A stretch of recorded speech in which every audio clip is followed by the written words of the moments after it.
Hello दोस्तों, मैं हूं परवेज और आप देख रहे हैं मेरा चैनल फिटर परवेज। आज हम बात करने वाले हैं फ्लो ट्रांसमीटर के बारे में, जिसका छोटा नाम एफटी से जाना जाता है। ये पाइपलाइन में लगता है और लिक्विड या गैस लाइन का फ्लो दर नापने के लिए इसको लगाया जाता है।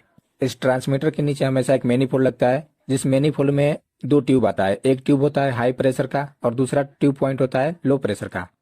ठीक इसी तरह जहां से इसमें ट्यूब आता है यानी कि ओरिफेस प्लेट से, उस ओरिफेस प्लेट में भी हाई पॉइंट और लो पॉइंट का मार्क दिया रहता है। मतलब कि पाइपलाइन में जिधर से लिक्विड इन हो रहा है ओरिफेस में, वो हाई प्रेशर हो गया, और वही प्रेशर ओरिफेस के बाहर आउट हो रहा है वो लो प्रेशर में आ जाता है।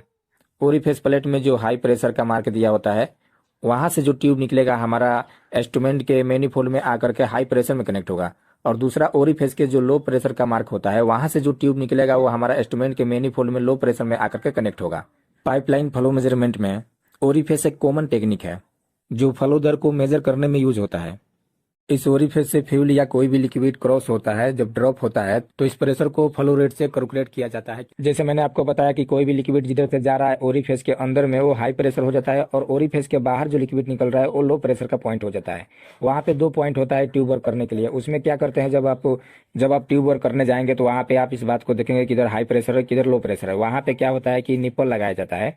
निप्पल लगाएंगे या फिर पहले से भी वो वेल्डिंग करके आता है, तो वेल्डिंग करके आ रहा है तो वहाँ पे आप डायरेक्ट मेन कनेक्टर को कनेक्ट करके वहाँ से अपना ट्यूब पॉइंट ले सकते हैं।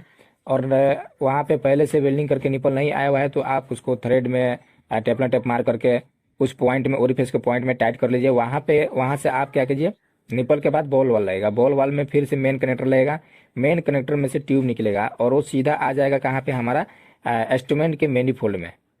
हाई वाला प्रेशर सीधे मैनीफोल्ड के हाई वाला पॉइंट में आएगा, और सेम इसी तरह लो वाला पॉइंट का सीधे हमारा मैनीफोल्ड के लो वाला पॉइंट में आएगा। इस तरह से इसमें ट्यूब किया जाता है। और इसको ट्यूब में बहुत सारा कचड़ा उचड़ा आ जाता है। जब लाइन चालू होता है तो लिक्विड के साथ में वायर के साथ में बहुत सारा कचड़ा उचड़ा आ जाता है। तो उस कचड़ा को साफ करने के लिए क्या होता है कि नीचे की तरफ मैनीफोल्ड के नीचे ट्यूब में कट मार के एक टी लगा दिया जाता है, और टी लगाने के बाद में उसमें एक ड्रॉप पॉइंट किया जाता है, फॉल्स पॉइंट जिसे कहा जाता है।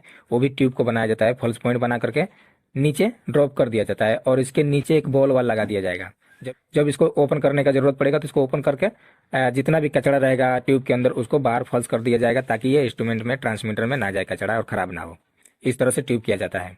और ट्यूब को 45 डिग्री बेंड मोड़ने के लिए या 90 डिग्री बेंड मोड़ने के लिए ट्यूब बेंडर होता है, जो कि ट्यूब के साइज के हिसाब से बेंडर आता है। आप क्वार्टर का ट्यूब में हाफ बेंडर नहीं यूज कर सकते हैं, या फिर हाफ का ट्यूब में क्वार्टर का बेंडर इस्तेमाल नहीं कर सकते हैं। उसमें आपका हाफ का ही बेंडर इस्तेमाल किया जाएगा। जितना साइज का ट्यूब है उतना साइज का बेंडर भी होता है, उसी से बेंड मारा जाता है।